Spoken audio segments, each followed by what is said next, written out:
تمہیداً میں عرض کر دوں کہ مسئلہ شفاعت ہمارے دین کے بہت مشکل مسائل میں سے، بلکہ آج جب میں غور کر رہا تھا تو میں اس نتیجے پر پہنچا کہ مشکل ہونے کے اعتبار سے یہ بالکل جبر و قدر کے مسئلے کے ہم پلہ ہے.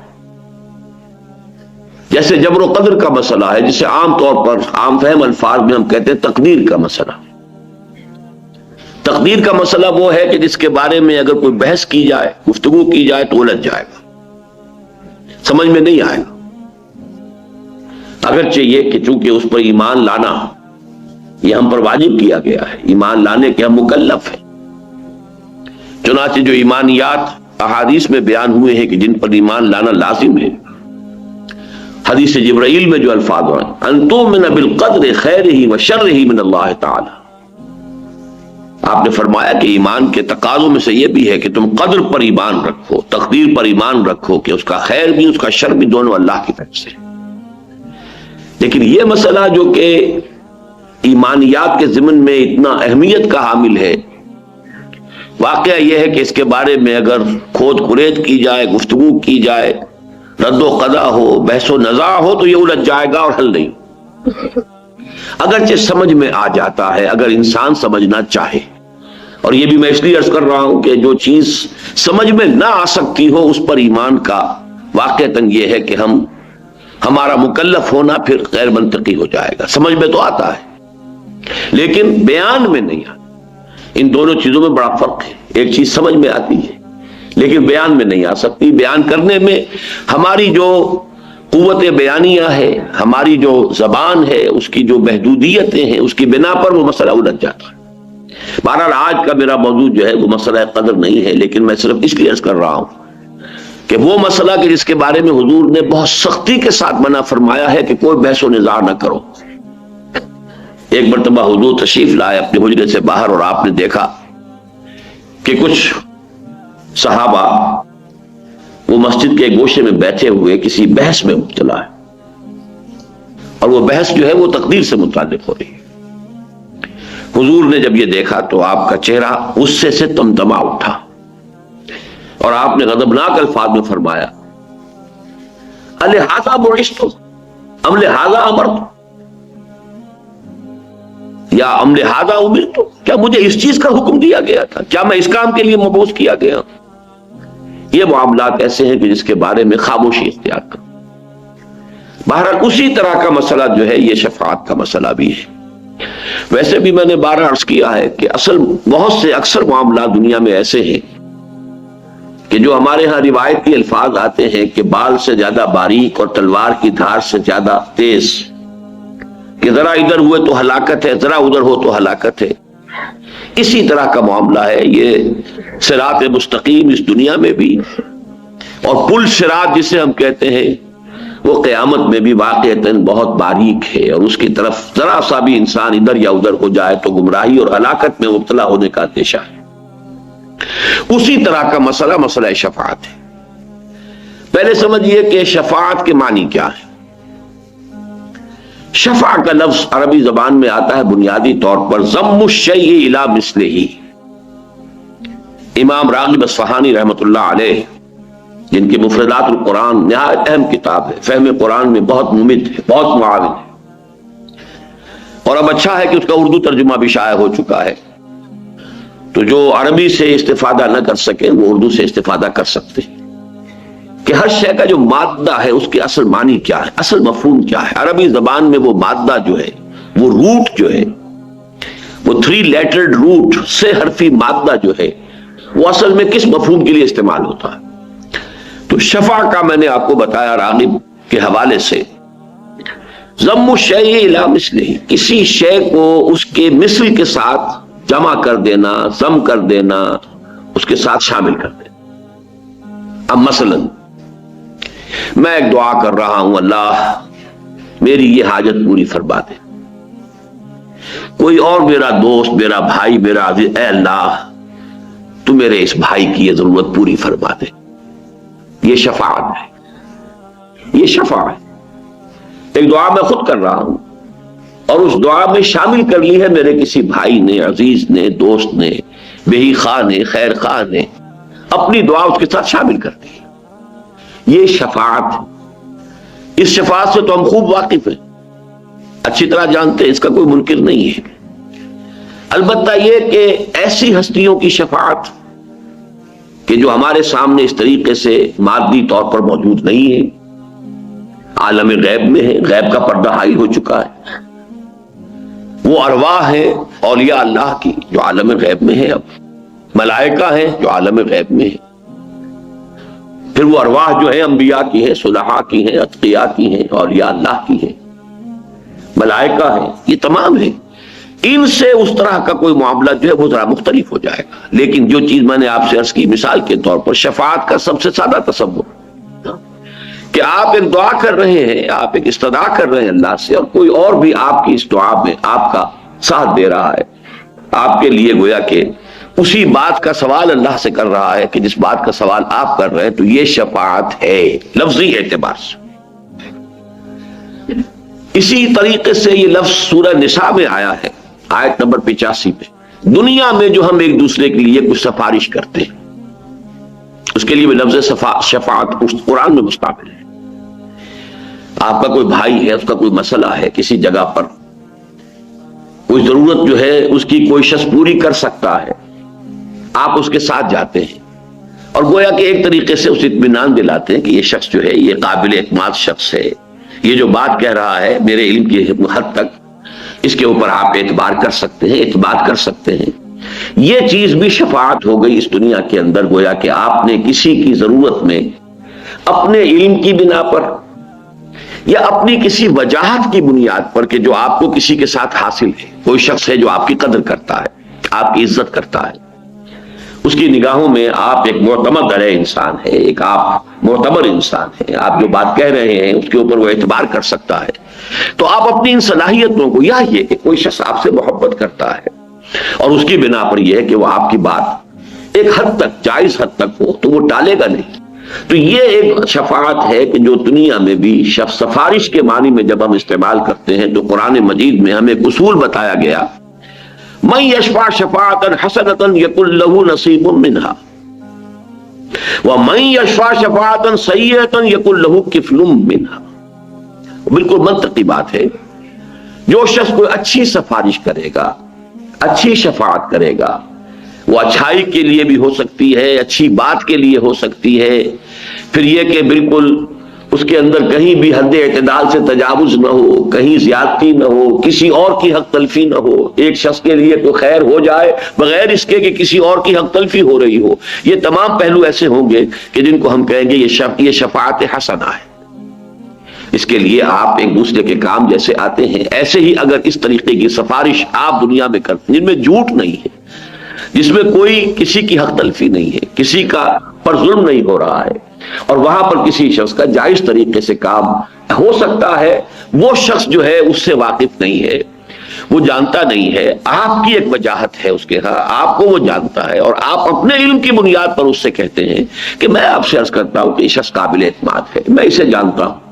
یہ شفاعت اور صحیح دائرے کے اندر، جیسا کہ میں نے عرض کیا، پھر دہرا رہا ہوں، کسی کی حق تلفی نہ ہو، کسی پر ظلم نہ ہو، بات بالکل صحیح ہو، تو یہ شفاعت حسنہ ہے جس کی گویا کہ ایک طرح سے تاکید کی جا رہی، ترغیب دلائی جا رہی.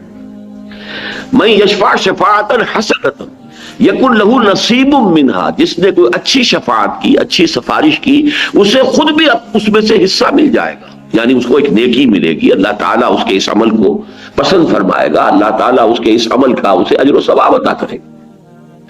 وَمَن يَشْفَعْ شَفَاعَةً سَيِّئَةً. اب وہ تمام شرائط جو ہیں وہ اگر پوری نہیں ہو رہی ہیں، آپ جھوٹ کہہ رہے ہیں، آپ غلط انسان کی جو ہے تائید کر رہے ہیں، آپ حقائق کو کہیں چھپا رہے ہیں، توڑ مروڑ رہے ہیں، یا یہ کہ آپ کسی ایسی بات کے لیے کہہ رہے ہیں کہ جس کا اس کو حق حاصل نہیں ہے، جس سے کسی دوسرے کی حق تلفی ہو رہی ہے، تو یہ فرمایا کہ من یشفع شفاعتا سیئۃ یکن لہ کفل منہا.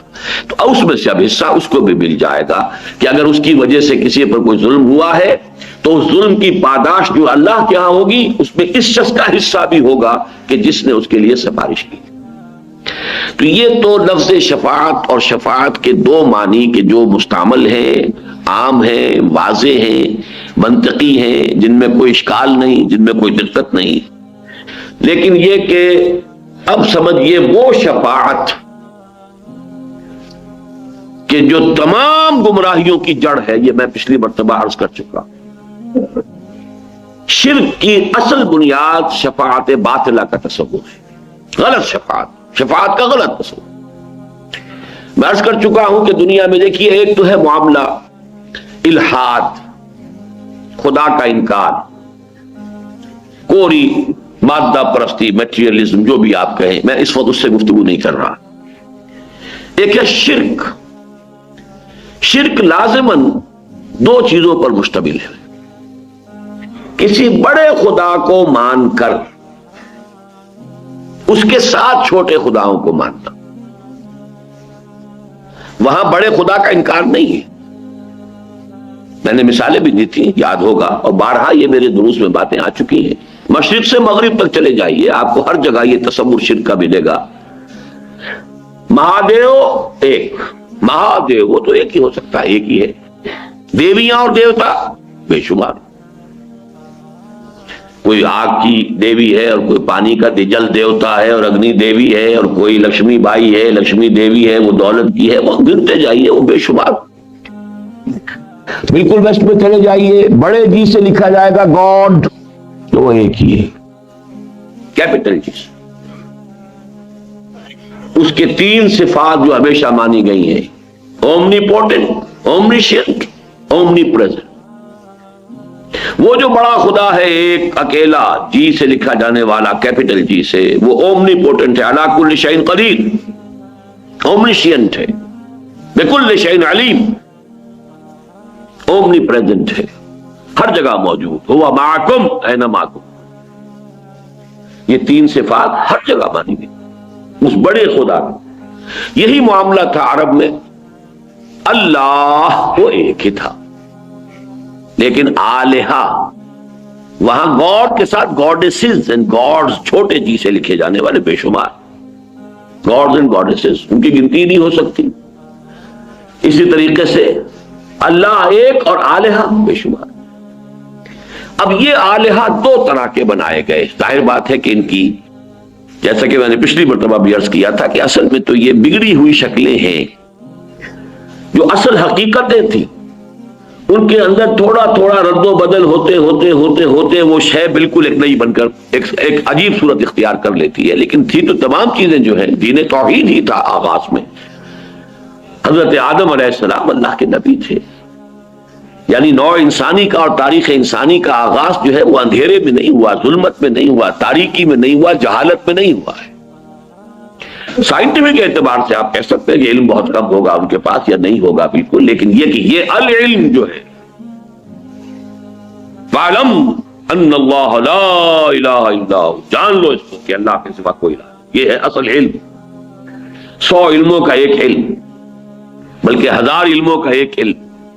اسی لیے وہ بہت صحیح کہا ہے کو کہ علم و بس کری ہو یار، اکو الف تیرے درکار. یہ ایک الف کافی ہے. یہ علم تو ہمیشہ سے تھا، لیکن اس کی بگڑی ہوئی شکلیں، اس سے نکلی ہیں کھاڑیاں، نکل کر انہوں نے شکلیں بدل لی ہیں. ایمان بالملائکہ جو ہمارے ہاں ایمان کے اجزاء لا ينفک میں سے ہے، اس کی بگڑی ہوئی شکل ہے جو یہ دیوتاؤں کی بنائی گئی ہے. کوئی پہاڑوں کا دیوتا ہے، کوئی فلاں کا دیوتا. ملائکہ ہے یا وسیع اور اس کائنات جس کا کہ ابھی تک ہمیں کچھ پتا نہیں ہے. اس کے سائز کا کوئی تصور آج بھی نہیں ہے انسان کو، قطعاً پتا نہیں کہاں شروع ہوتی ہے کہاں ختم ہوتی ہے. اس کائنات میں ایک حکومت ہے باضابطہ، اس کی ایک بیوروکریسی کہہ لیجئے، اس کے کارندے ہیں، ان کے سول سرونٹس ہیں. وہ ملائکہ ہیں، اللہ کے احکام کی تنفیذ کر رہے ہیں. بس قرآن نے جو واضح کیا، جو حقیقت واضح رہنی چاہیے، وہ یہ کہ انہیں اختیار کوئی حاصل، یفعلون ما یؤمرون، جو حکم ملتا ہے ان میں کوئی اختیار نہیں. اگر ذرا سا بھی یہاں سے پاؤں پھسلا، ان کے لیے بھی کسی درجے میں اختیار کا تصور آ گیا، اب وہ گویا کہ نائبین بن گئے اللہ کے. اور نائب جو ہے، ظاہر بات ہے کہ اسے کچھ نہ کچھ اختیار دیا جاتا ہے. تو جب اختیار دیا جاتا ہے تو اس اختیار کے اعتبار سے اس کے ہاتھ میں آپ کا کچھ نہ کچھ خیر و شر تو آ گیا نا. اب اس خیر و شر کے لیے کچھ دنڈوت اس کی بھی کی جائے، کچھ اظہار تعظیم ان کے سامنے بھی ہو، کوئی اظہار نیاز کیا جائے، اظہار نیاز مندی، اظہار تعظیم۔ یہاں سے بگڑتی ہوئی وہ شکل جو ہے ایمان بالملائکہ، اس نے در حقیقت صورت اختیار کر لی ان دیوتاؤں اور دیویوں کی۔ ایک شکل تو یہ تھی، اسی کی نفی کی ہے جیسا کہ ہم پڑھ چکے ہیں پہلے۔ میں نے عرض کیا تھا کہ سورۃ الاخلاص کے تقریباً ہم وزن ہے آخری آیت سورہ بنی اسرائیل کی، وَقُلِ الْحَمْدُ لِلَّهِ الَّذِي لَمْ يَتَّخِذْ وَلَدًا وَلَمْ يَكُنْ لَهُ شَرِيكٌ فِي الْمُلْكِ، اس کا کوئی ساجی نہیں ہے حکومت میں اور اختیار میں، کوئی ساجی نہیں، یہ پوری بادشاہی تنہا اسی کے ہاتھ میں۔ لِمَنِ الْمُلْكُ الْيَوْمِ لِلَّهِ الْوَاحِدِ الْقَهَّارِ۔ یہ حقیقت جو قیامت میں بالکل واضح ہو جائے گی، آج ذرا چھپی ہوئی ہے، نگاہوں سے اوجھل ہے، آج اسے سمجھنے کے لیے اور اس پر اپنے دل کو قائم رکھنے کے لیے کچھ محنت کی ضرورت ہے۔ قیامت کے دن یہ اڑیا حقیقت سامنے ہو جائے گی، لمن الملک اليوم للہ الواحد القہار۔ کس کے لیے بادشاہی؟ صرف اس اللہ کے لیے جو اکیلا ہے، تنہا ہے، قہار ہے، چھایا ہوا ہے، قاہر ہے، اس کے قبضے قدرت سے کوئی شے باہر نہیں۔ تو اللہ کے ساتھ کوئی ملک میں ساجی نہیں، لم یکن لہ شریک فی الملک۔ اچھا، دوسرا تصور جو پیدا ہوا وہ اس اعتبار سے پیدا ہوا کہ انسان نے اللہ کو بھی کچھ نہ کچھ اپنے اوپر قیاس کیا، اور یہ انسان کی مجبوری ہے۔ آخر اس کی سوچ، اس کی قوت متخیلہ، چاہے ہم کہیں کہ اس قوت متخیلہ جو ہے اس کے لیے تو کوئی انتہا نہیں، کوئی لیمٹس نہیں، تخیل کو آدمی جہاں چاہے لے جائے۔ فکر انسان پر تیری ہستی سے یہ روشن ہوا ہے، پرے مرغ تخیل کی رسائی تا کجا۔ لیکن جان لیجئے ہماری قوت متخیلہ بھی محدود ہے، کس معنی میں کہ ہمارا سارا جو پیرامیٹر بنتا ہے وہ تو ہمارے مشاہدات سے بنتا ہے۔ ہماری سوچ کے لیے بھی جو اس کے حدود ہیں معین ہوتی ہیں، وہ ہماری مشاہدات سے، ہماری عقل سے، ہماری سمجھ سے، اور اسی کے اعتبار سے کچھ مزید ہو جائے گا تو تخیل ہو جائے گا۔ تو انسان نے خدا کے بارے میں بھی جب بھی غور کیا تو کچھ اپنے اوپر قیاس کیا، جس کو بڑی خوبصورتی سے اقبال نے واضح کیا ہے، مکالمہ۔ ایک بت تراش ہے، وہ بت اس نے بنایا ہے، لیکن بنایا کیا ہے وہ بت تراش نے؟ اس نے اپنے دو ہاتھ دیکھے تھے، اس بت کے اندر بھی دو ہاتھ بنا دیے۔ وہ خدا بنا رہا ہے، اب دیوتا بنا رہا ہے، لیکن کیا بنائے گا؟ اپنے دو ہاتھ دیکھے تھے، دو ہاتھ اس کے بنا دیے۔ اپنی دو آنکھیں تھی، اس کی بھی دو آنکھیں بنا دی، ذرا موٹی موٹی بنا دی ہوں گی، بڑی بنا دی ہوں گی۔ چلیے کسی کی جو ہے وہ ہندوؤں میں سے کسی نے اس کی ناک جو ہے وہ بڑی بنائی تو وہ اس کو ہاتھی کے سونڈ کے مطابق بنا دیا۔ ایسا بھی تو ان کا خدا ہے، گنیش جی کی جو ناک ہے وہ ہاتھی کے سونڈ کے بعد۔ لیکن آدمی جائے گا کہاں؟ One can not outgrow his skin. انسان اپنے تخیلات میں بھی، تصورات میں بھی، اپنے مشاہدات سے باہر کہاں جائے گا؟ تو وہ بت یہ کہہ رہا ہے کہ تو نے مجھے خدا بنانا چاہا تھا، لیکن تو نے بنایا کیا ہے؟ مرا بر صورت خیش آفریدی۔ تو نے مجھے اپنی شکل پر ڈھال دیا، جو اپنے آپ کے اندر دیکھا وہ میرے اندر بنا دیا۔ برون خیشتن آخر چے دی دی، تو نے اپنے آپ سے باہر کیا دیکھا؟ کچھ بھی نہیں دیکھا۔ تو اسی طریقے سے انسان نے خدا کو بھی تصور کیا کہ جیسے ایک انسان کو اولاد سے محبت ہوتی ہے، بیٹا محبوب ہے۔ اچھا، بیٹا کسی اور اعتبار سے محبوب ہوتا ہے، بیٹی کی محبوبیت کسی اور اعتبار سے ہوتی ہے۔ بیٹی کمزور ہے، جنس ضعیف ہے، لیکن یہ کہ اس پر واقعتاً یہ ہے کہ شفقت زیادہ ہوتی۔ بیٹے پر یہ زیادہ ہوتا ہے کہ اس کی وجہ سے میرا نام چلے گا، میرا خاندان ہے، اس کا تسلسل ہے، میرا نام باقی رہے گا، بڑھاپے میں یہ میرا سہارا بنے گا، وغیرہ وغیرہ۔ اس اعتبار سے جو اہمیت ہے وہ بیٹے کی ہے۔ لیکن یہ ہے کہ محبت اور شفقت جذباتی لگاؤ۔ بیٹی کوئی بات کہے تو بڑا مشکل ہوتا ہے ٹالنا، اور اسی اعتبار سے واقعہ یہ ہے کہ میں بسا اوقات بمشکل اپنے آنسو روکتا ہوں اس واقعے کو بیان کرتے ہوئے کہ جب حضور کے سامنے حضرت فاطمہ آئی، جن کے بارے میں حضور فرماتے ہیں فاطمہ تو بِضْعَةٌ مِّنِّی، میرا جگر کا ٹکڑا ہے فاطمہ۔ اور انہوں نے آ کر، اب تصور کیجئے آپ کو، وہ دکھا رہی ہیں اپنے ہاتھ کے اوپر پڑے ہوئے گٹھے کہ حضور ابا جان دیکھیے یہ چکی چلا چلا کر میرے ہاتھوں پہ گٹھے پڑ گئے، کندھے کا نشان دیکھیے کہ میں مشکیدہ خود پانی بھر کر لاتی ہوں کنویں سے، مشکیدہ جو ہے اس کی وجہ سے میرے کندھے کے اوپر یہ بتیاں پڑ گئی۔ تو اب تو عام مسلمانوں کے ہاں بھی بڑی سہولت ہو گئی ہے، فراوانی ہے، اب وہ تنگ دستی اور اسرت کا دور ختم ہو گیا۔ تو ابا جان مجھے بھی کوئی کنیز، کوئی غلام عطا فرما دیجئے تاکہ میری بھی یہ مشکل آسان ہو۔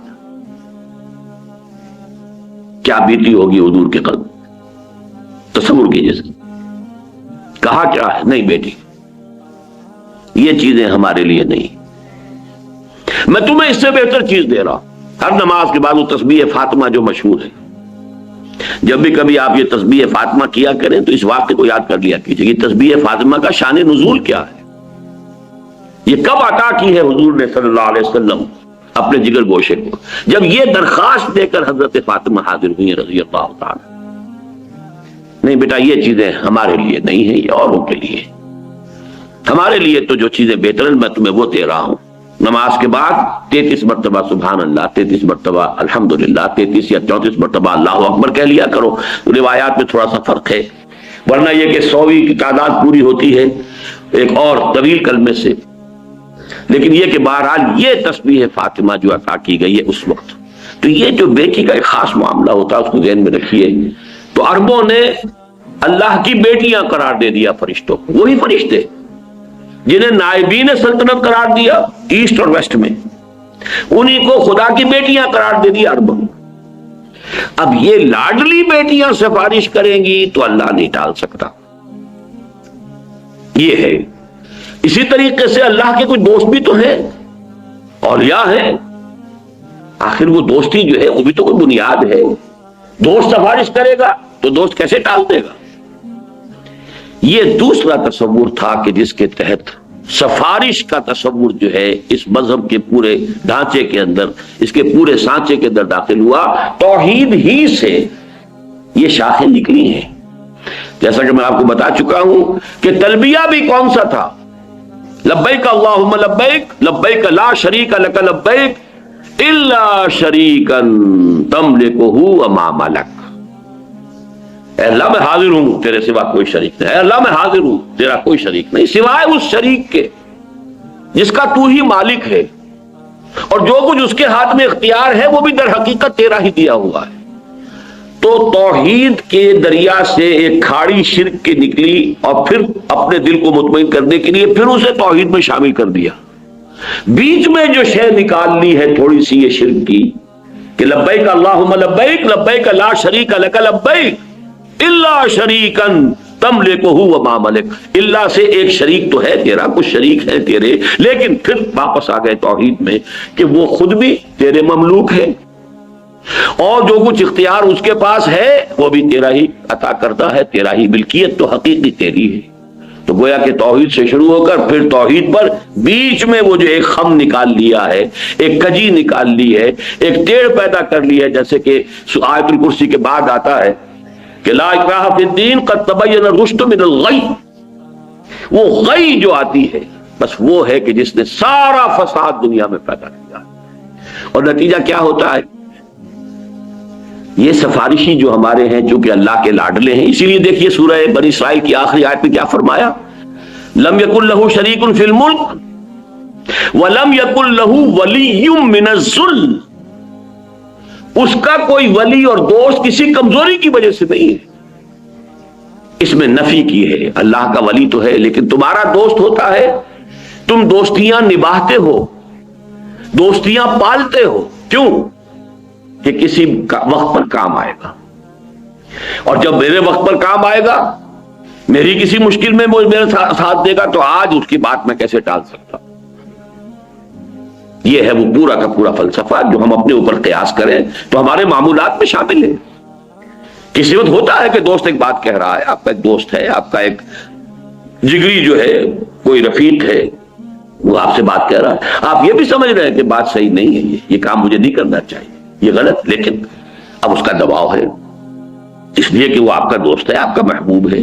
اور زیادہ تجزیہ کیجئے تو نیچے جا کر بات کیا آئے گی تہ کے اندر کہ اگر آج وہ مجھ سے کوئی کام کرا رہا ہے تو پھر کبھی میں بھی تو اس سے کام کرا سکوں گا، یا یہ کہ میں نے بھی تو کبھی اس سے کوئی کام کرایا تھا، آج مجبوراً ہوں میں اس کی بات ماننے پر مجبور ہوں۔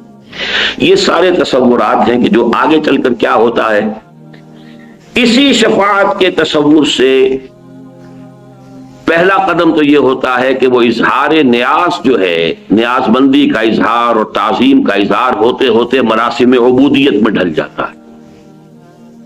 اب جس کی تعظیم کرنی ہے تو پہلے کبھی تھوڑی سی تعظیم کی، پھر کبھی اور جھک گئے تعظیم کے اندر، پھر اور جھک گئے، پھر سجدے میں چلے گئے۔ یہی تو تعظیم ہے، تعظیم ہے، اس کے سوا ہے کیا؟ وہ مراسم عبودیت میں آ گئے۔ نمبر 2، ایک اور آخری شکل اس کی کیا ہے؟ ہوتے ہوتے یہ سورہ انعام میں بڑی تفصیل سے یہ چیزیں آئی ہیں کہ ہوتے ہوتے یہ ہوتا ہے کہ اللہ کا حق جو ہے، اللہ تو برائے بیت رہ جاتا ہے صرف علامت کے طور پر۔ کیوں؟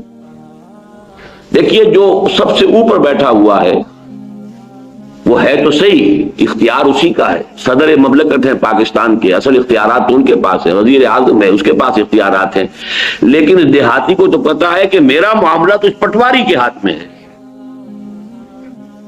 اس کا قلم ادھر سے ادھر ہو جائے تو میرے لیے مصیبت بھی آ سکتی ہے اور میری مشکل حل بھی ہو سکتی ہے، اصل تو ہاتھ اس کے ہاتھ میں ہے۔ تو وہ تو کسی کو کیا معلوم ڈی سی صاحب کس بلا کا نام ہے، عام پٹواری، عام جو دیہاتی کیا جانتا ڈی سی کیا ہوتا ہے؟ پٹواری جو ہے وہ جو سر پر بیٹھا ہوا ہے، جس نے کہ وہ ساری لکھنی ہے، جو بھی فصل کے بارے میں رپورٹ ہے وہ ساری اس کے پاس ہے، لہذا وہ تو صرف رہ جاتے ذہن میں کہ ہاں اوپر ہے کوئی، سارا کا سارا معاملہ پھر وہ نچلے ان خداؤں سے، چھوٹے خداؤں سے، دیویوں سے، دیوتاؤں سے، آلہہ سے، گاڈ سے، گاڈسز سے ہوتے ہوتے عبادت، جس کی کہ بڑی ایک لطیف انداز میں قرآن مجید میں ایک تنبیہ کی گئی ہے کہ یہ لوگ کیا کرتے تھے عرب والے، فصل کی یہ کوئی فصل ہے، فصل میں سے کچھ حصہ معین کر دیا، یہ اللہ کے لیے ہم خیرات کریں گے، اللہ کے نام پر، اللہ کے لیے، اور یہ تھوڑا سا حصہ جو ہے یہ ہمارے فلاں معبودوں کے لیے، فلاں معبود کے لیے، کچھ نہ کچھ تو ان کو بھی دینا ہے، کیا اتنا بڑا غلہ ہے، اس میں سے اتنے جانور تو ہم نے اللہ کے نام پہ چھوڑ دیے، ٹھیک ہے یہ اللہ کے لیے ہے، لیکن یہ کچھ تھوڑے بہت جو ہیں یہ ان فلاں معبود کے لیے، فلاں کے لیے۔ اب فرض کیجئے آ گیا قحط، تو اللہ کے حصے میں تو ہاتھ ڈال لیں گے، وہ چھوٹے معبود کے حصے کو نہیں چھیڑ سکتے، اس لیے کہ اس کا تو وہ جس کو پنجابی میں کہتے ہیں کہ رب نیڑے کے سن، وہ تو ان کا مکہ تو قریب ہے، وہ اللہ تو دور ہے، بلکہ یہاں تک کہ پھر جو اللہ کا حق ہے وہ تو ان کو مل جائے گا، ان کے حق میں شامل ہو جائے گا، لیکن جو ان کا حق ہے وہ اللہ کے حق میں شامل نہیں ہو سکتا۔ یہ ساری جو ہے آخری جو اس بیماری کی جو تیسری سٹیج ہے، اس سب کا تذکرہ سورہ انعام کے اندر موجود ہے۔ یہ سفارش نے اصل میں دنیا میں عقائد اور مذاہب کی دنیا میں جو تدریجاً توحید کی جڑ کاٹ دی، کفر اور شرک کی شکل اختیار کر دی، اس کی نفی کے لیے قرآن مجید میں اب آپ دیکھتے ہیں کہ شدت کے ساتھ شفاعت کا انکار۔ لیکن اس سے بھی پہلے میں ایک اور بات واضح کر دوں، قرآن مجید کو آپ پڑھیے تو زور ہے عمل پر۔ میں اس وقت صرف 3 آیتیں سورہ نجم کی پڑھوں گا۔ لیس للانسان الا ما سعى وان سعيه سوف يرى ثم يجزاه الجزاء الاوفى۔ نہیں ہے انسان کے لیے مگر صرف وہ جس کے لیے اس نے خود محنت کی، ہاں اس کی محنت اس کے سامنے رکھ دی جائے گی، وہ دیکھ لے گا، دکھا دی جائے گی، جیسے کہ فرمایا فَمَن يَعْمَلْ مِثْقَالَ ذَرَّةٍ خَيْرًا يَرَهُ وَمَن يَعْمَلْ مِثْقَالَ ذَرَّةٍ شَرًّا يَرَهُ۔ معلوم ہوا کہ سارا دار و مدار جو ہے انسان کا، کامیابی کا، فوز و فلاح کا، وہ تو انسان کے عمل پر ہے، محنت پر ہے، مشقت پر ہے، جد و جہد پر ہے۔ لیس للانسان الا ما سعى، یہ تو ہے قرآن مجید کی جو مین تعلیم آپ کہیں گے، 90% کو اگر آپ دیکھیں گے تو وہ یہی ہے، لیس للانسان الا ما سعى وَأَنَّ سَعْيَهُ سَوْفَ يُرَىٰ۔ لیکن اس کے ساتھ ہی آپ کو قرآن مجید میں بھی یہ بات بھی معلوم ہو جائے گی کہ کسی نیکی کی توفیق بھی انسان کو از خود حاصل نہیں ہوتی جب تک اللہ کی توفیق ہو۔ معلوم ہوا کہ اس میں لیس للانسان الا ما سعى، وہ جو ایک یوں سمجھیے کہ ایک اصول موضوع ہے، اصل وہی ہے، جڑ وہی ہے، بنیاد وہی ہے، لیکن وما تشاؤون الا ان یشاء اللہ، تمہارے اندر یہ ارادہ کا پیدا ہونا، تمہارے اندر اس جذبے کا ابھرنا، تمہارے اندر خیر کا داعیہ بیدار ہونا، تمہارے اندر اچھے جذبات کا نشو و نما پانا، یہ بھی تو اللہ کی توفیق سے۔ نمبر 2، حضور کی حدیث اب آپ کو سنا رہا ہوں، کوئی شخص جنت میں محض اپنے عمل پر نہیں جا سکے گا، اور یہ ایسا کیٹیگوریکل سٹیٹمنٹ تھا کہ میں یہ کہا کرتا ہوں، آپ نے بارہا سنا ہوگا میری زبان سے، کہ بڑی ہمت اور جرت سے کام لیا کسی صحابی نے، جو حضور سے پوچھ لیا کہ کیا حضور آپ بھی؟ کوئی انسان جنت میں محض اپنے بل سے، اپنے عمل کی بنیاد پر داخل نہیں ہو سکتا۔ حضور کیا آپ بھی؟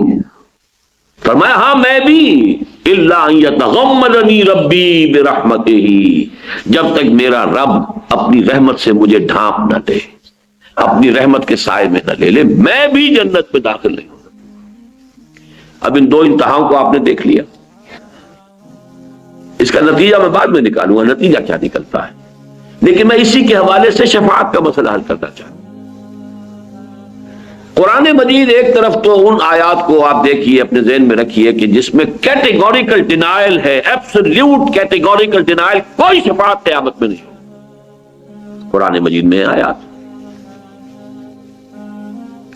چنانچہ کفار و مشرکین کی بات تو چھوڑ دیجئے، وہ تو بار بار قرآن میں آیا ہے، بار بار آیا ہے، ان کا جو تصور تھا شفاعت باطلہ کا تھا، اس کی نفی تو کی گئی ہے ہر جگہ پر۔ اب میں یہاں مسلمانوں سے جو بات کہی گئی ہے وہ کہ بتا رہا ہوں۔ ایک تو سابقہ امت مسلمہ، یہ الفاظ جو ہیں یہ میں نے ہی عام کیے ہیں کہ سابقہ امت مسلمہ بھی ایک تھی اور ابھی تک موجود ہے ان ایگزائل۔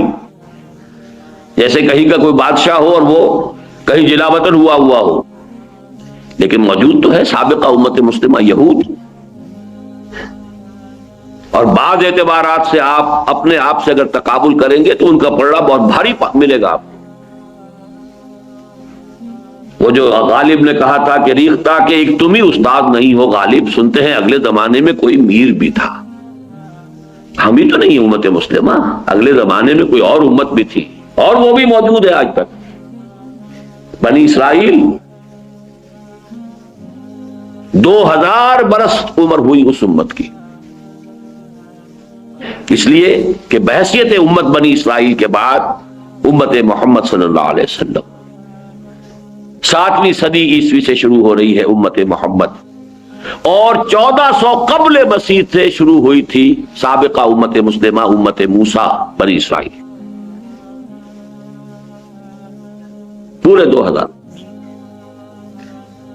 اور مزید یہ ویسے یہ کہ قرآن مجید اپنی عظمت کے اعتبار سے تمام کتب سابقہ پر حاوی ہے، زیادہ بھاری ہے، مہیمنن علیہ ہے، لیکن تعداد کے اعتبار سے تو ہم 4 کتابوں پر ایمان رکھتے ہیں نا، جن میں سے 3 وہ ہیں جو سابقہ امت کو دی گئی، تورات، زبور، انجیل۔ نمبر 3، 1400 برس، اور اس کو خاص طور پہ اس لیے میں نوٹ کرایا کرتا ہوں کہ 1400 برس آج ہماری عمر ہوئی ہے امت مسلمہ کی، 1400 برس، 15ویں صدی شروع ہوئی ہے ہجری، 17واں سال ہے۔ 1400 برس اس امت کے اس حال میں گزرے کہ ایک لمحہ بھی ایسا نہیں آیا کہ کوئی نبی موجود نہ ہو۔ A continuous chain of انبیاء، کلما ہلک نبی خلفہ نبی، جب بھی کوئی نبی فوت ہوا اس کا خلیفہ کوئی اور نبی ہو گیا، اس کے بعد میں جانشین نبی تھا، اور شروع بھی 2 سے ہوئے اور اختتام بھی 2 پر ہوا ہے۔ This chain, long chain of prophets starting with 2، موسیٰ بھی نبی، ہارون بھی نبی، ending again with 2،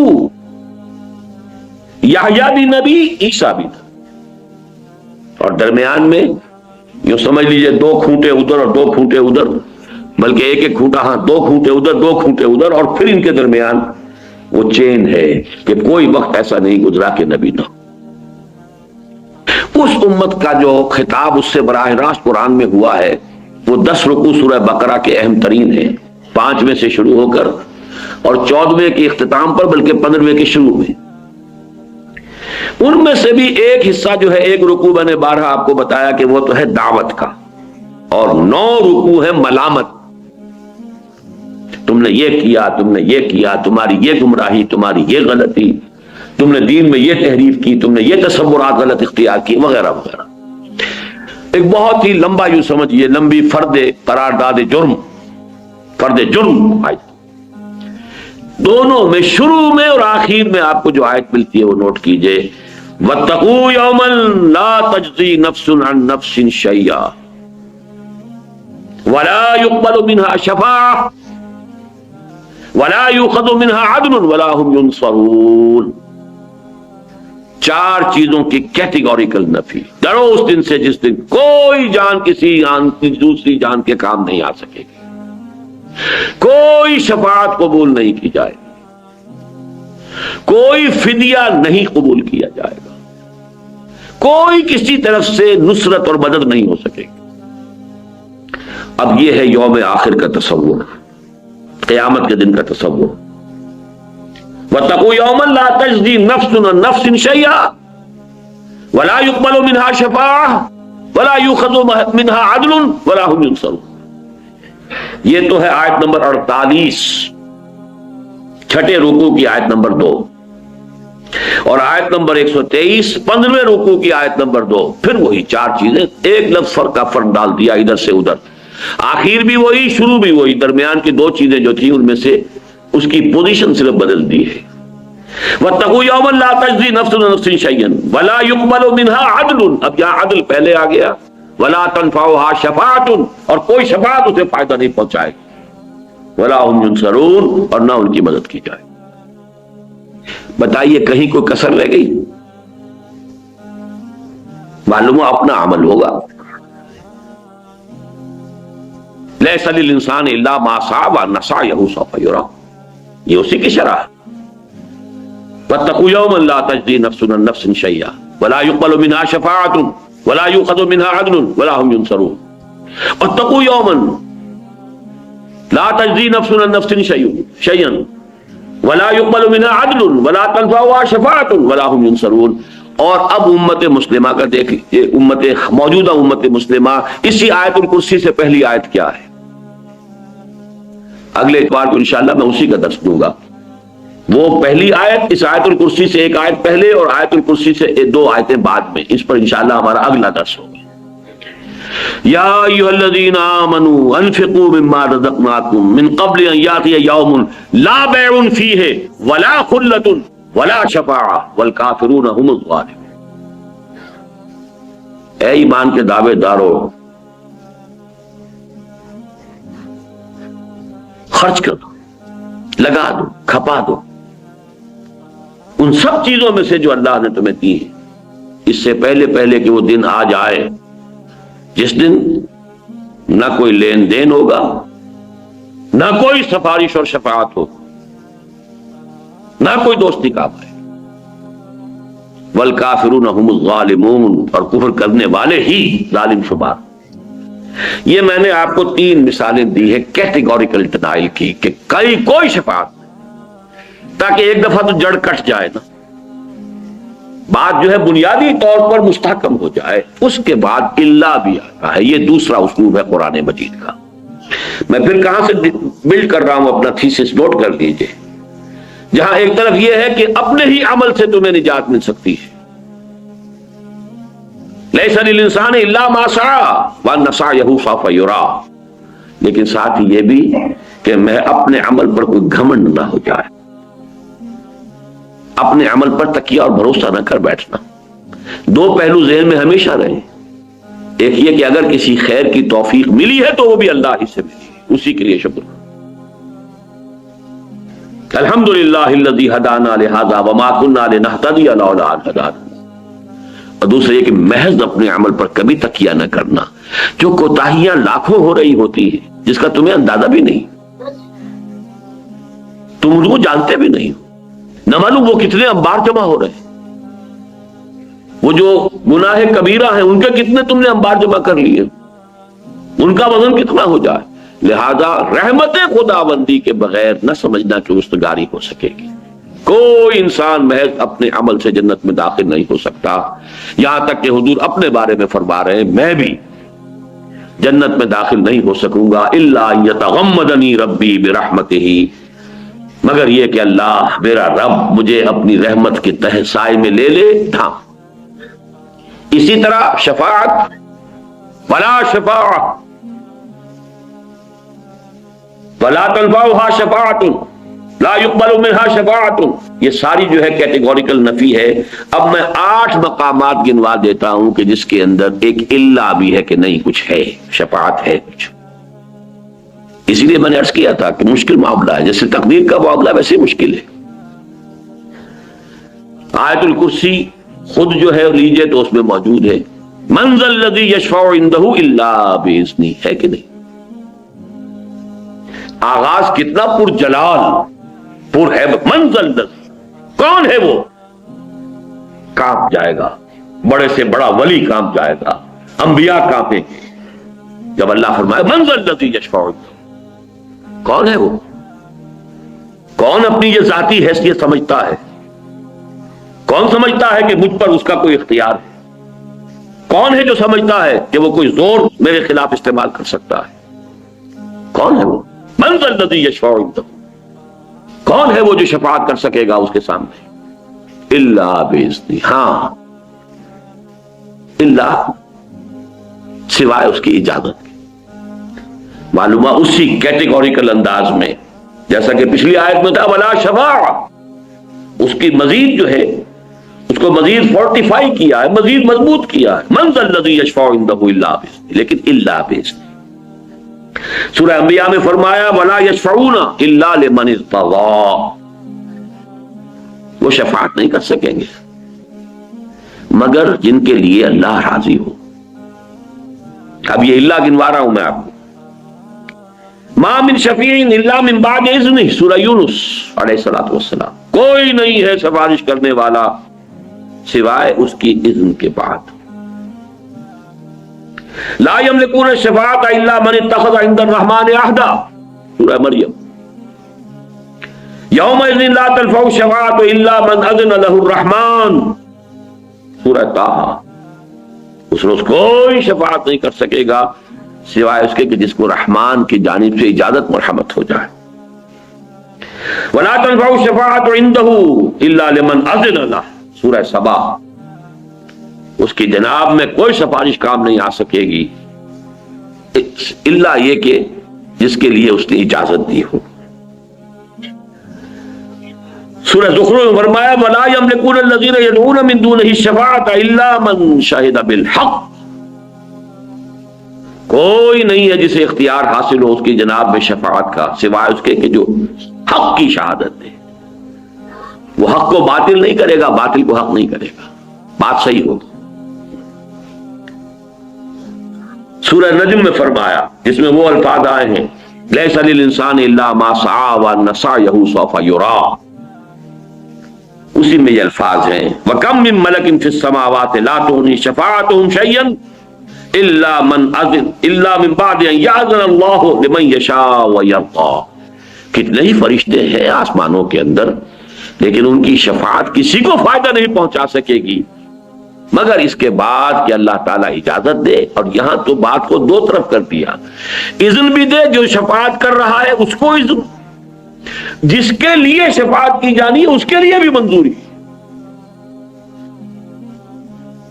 یہاں شرطیں دو طرف، من بعد ان یاذن اللہ لمن یشاء ویرضی، اللہ اجازت دے. یہ ہے اب دو چیزوں کے درمیان معاملہ آ رہا ہے، وہی بال سے زیادہ باریک اور تلوار کی دھار سے زیادہ تیز. ادھر ہوتے ہیں تو شرک، ادھر ہوتے ہیں سرے سے انکار کر دیں.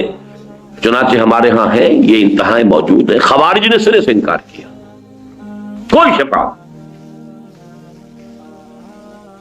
وہ انتہائی شدید تھے اپنے ان معاملات کے اندر. ان کی شدت کا ایک مظہر یہ بھی تو ہے نا کہ جو گناہ کبیرہ کا مرتکب ہے وہ کافر ہو گیا، کافر ہو گیا تو گویا کہ مرتد ہے، مرتد ہے تو وہ واجب القتل ہے۔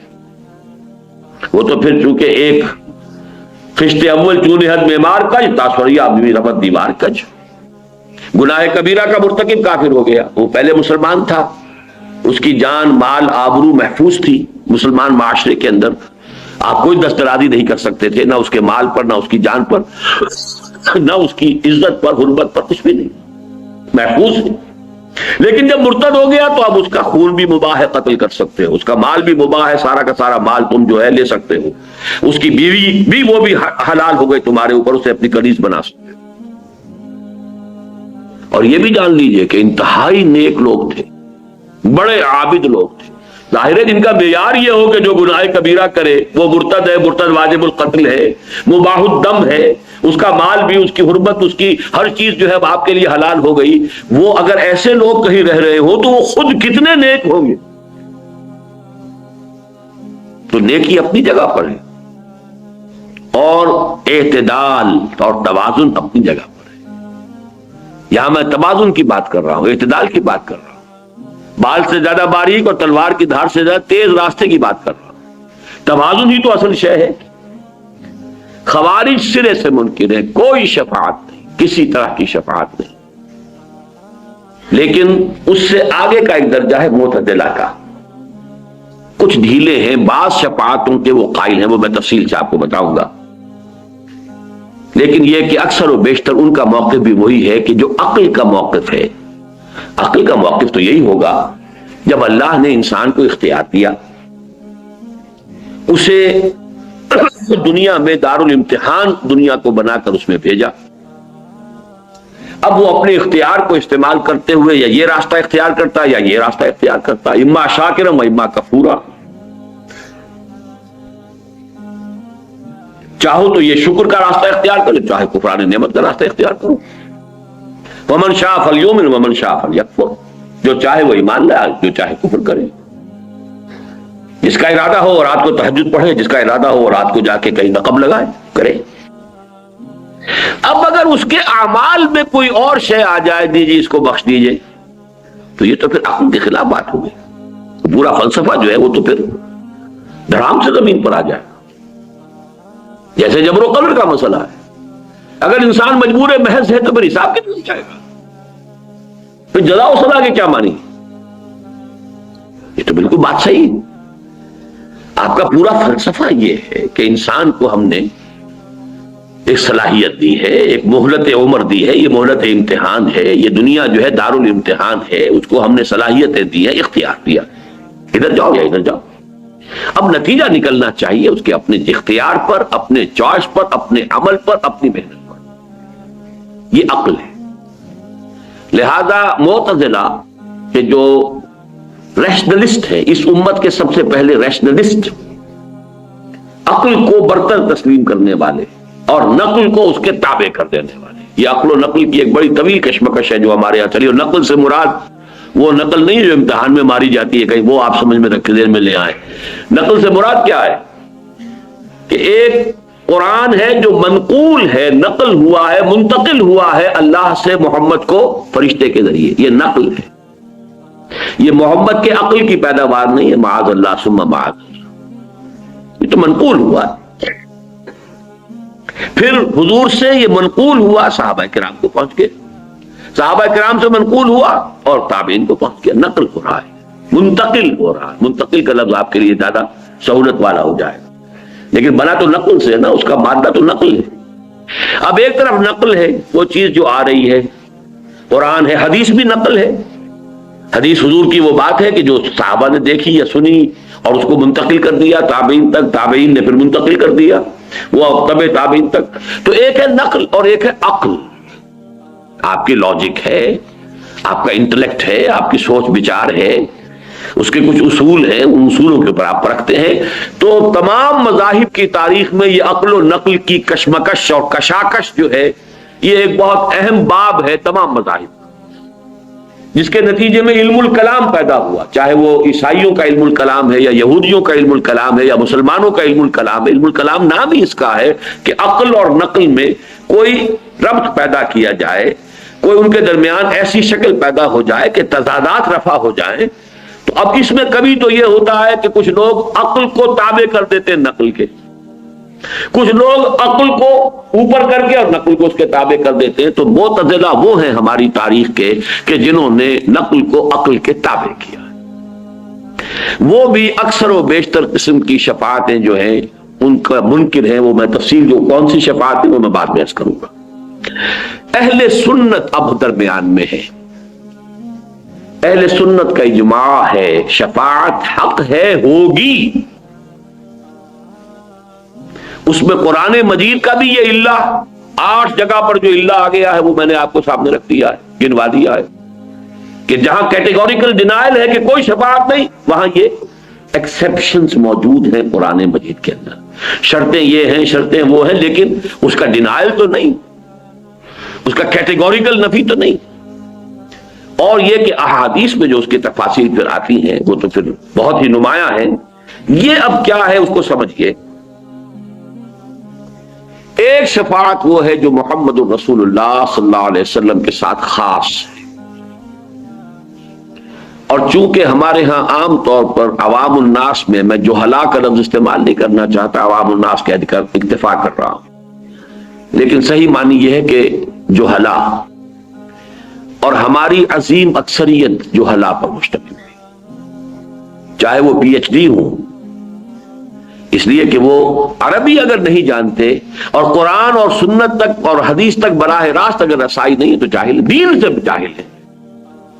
دنیا کے عالم ہے، کیمسٹری میں پی ایچ ڈی ہے، ڈاکٹریٹ کی ہے، فزکس میں کی ہے، کمپیوٹر سائنس میں کر لی ہے، کسی اور میں کر لی ہے، ایم بی اے کر لیا ہے، چارٹرڈ اکاؤنٹنٹ بن گئے ہیں، جو بھی ہے کر لیا آپ نے، لیکن یہ کہ ادھر سے تو جاہل ہیں. ان جہلا میں سب سے زیادہ تو تصور گمراہ کل پیدا ہوا ہے وہ حضور کی شفاعت کبریٰ اور شفاعت عظمیٰ کے بارے میں. تصور یہ ہے کہ حضور تو اپنی پوری امت کو بس شفاعت کر کے اور اللہ کے ہاں عذاب سے اور پکڑ سے اور حساب سے بچا لیں گے. جب کبریٰ کا لفظ آ گیا، شفاعت کبریٰ، شفاعت عظمیٰ. لیکن احادیث کا جب مطالعہ کریں گے تو آپ کو معلوم ہوگا وہ شفاعت کیا ہے. عجیب ہے بات، کہاں سے کہاں پہنچ جائیں گے، آسمان سے زمین پر آ جائیں. اس شفاعت کبریٰ کا جو اصل محل ہے وہ 2 چیزیں ہیں جو قرآن جو احادیث نبویہ سے ثابت ہے. نمبر 1 یہ کہ قیامت کا دن جو بڑا سخت ہوگا، بڑا بھاری ہوگا. وہ دن کتنا سخت اور کتنا بھاری ہوگا، سورہ مزمل میں فرمایا ہے یوم یجعل الولدان شیبا. اس کی سختیاں، اس کی صعوبتیں بچوں کو بوڑھا کر دیں. یوم یجعل الولدان شیبا السماء منفطر به کان وعده مفعولا. آسمان اس دن سے گویا کہ پھٹا پڑ رہا ہے. ایک ایسی چیز ہے جو کہیں پر کسی جگہ پر ہو اور اس کے بوجھ سے وہ شے پھٹی جا رہی. وہ قیامت کا دن جو ہے گویا کہ آسمانوں میں ثقلت فی السماوات والارض، وہ تو آسمان اور زمین کے اندر موجود ہے. وہ قیامت ان بلٹ ہے اور اس کی وجہ سے وہ پھٹنے کو ہے. اور وہ دن کیسا ہوگا، یوم یجعل الولدان شیبا. اسی کو سورہ مدثر، میں نے صرف یہ 2 سورتیں جو ایک جوڑے کی ہیں انہی کے حوالے اس وقت دے رہا ہوں. ذالک یومئذ یوم عسیر علی الکافرین غیر یسیر فَإِذَا نُقِرَ فِي النَّاقُورِ فَذَلِكَ يَوْمَئِذٍ يَوْمٌ عَسِيرٌ عَلَى الْكَافِرِينَ غَيْرُ يَسِيرٌ. بڑا سخت اور بڑا بھاری دن ہوگا. اب اس کی تفاصیل آتی ہیں، وہ جو آپ نے روایات میں سنا ہوگا، سورج سوا نیزے پر ہوگا اور سخت گرمی ہوگی، اور سخت جو ہے وہ اس وقت لوگوں کے اوپر جو ابتلا کا وقت ہوگا. اور ابھی ہیئرنگ سٹارٹ نہیں ہو رہی. یہ ججمنٹ کا ہے، مطلب یوم الدین ہے، جزا و سزا کے فیصلے کا دن ہے. عدالت لگی ہوئی ہے، کھڑے ہیں انسان، فوج در فوج کھڑے ہیں. لیکن یہ کہ دیر ہو رہی ہے، تاخیر ہو رہی ہے، ججمنٹ شروع نہیں ہو رہی، ہیئرنگ شروع نہیں ہو رہی. اس سختی میں لوگ آئیں گے کہ سفارش کیجئے کہ معاملہ جلدی شروع ہو جائے. آدم کے پاس آئیں گے، آپ ابو الآدم ہیں، آپ تمام انسانوں کے آپ والد ہیں. ابو الانسان ہے، آپ ہمارے لیے سفارش کی، وہ انکار کریں گے نہیں میرا یہ مقام نہیں ہے۔ اس طرح تمام انبیاء کا ایک ایک کر کے، اور اس کے بارے میں جو آپ سنا ہوگا بارہا روایات، نفسی نفسی، ہر ایک یہ کہے گا کہ مجھے تو خود اپنی پڑی ہوئی ہے، میں کیا سفارش کروں۔ حضرت عیسیٰ تک بات یہاں آ جائے گی کہ نفسی نفسی۔ پھر حضور صلی اللہ علیہ وسلم کے پاس لوگ آئیں گے کہ آپ تو خاتم الانبیاء ہیں، آپ اللہ کے بہت محبوب ہیں۔ چنانچہ اس کے جو الفاظ آتے ہیں حدیث میں، یہ صحیح مسلم کی ایک روایت ہے جو میں آپ کو سنا رہا ہوں۔ فَيَقُولُونَ، اب وہ لوگ کہیں گے یا محمد، اے محمد صلی اللہ علیہ وسلم، انت رسول اللہ وخاتم الانبیاء وغفر اللہ لك ما تقدم من ذنبك وما تأخر۔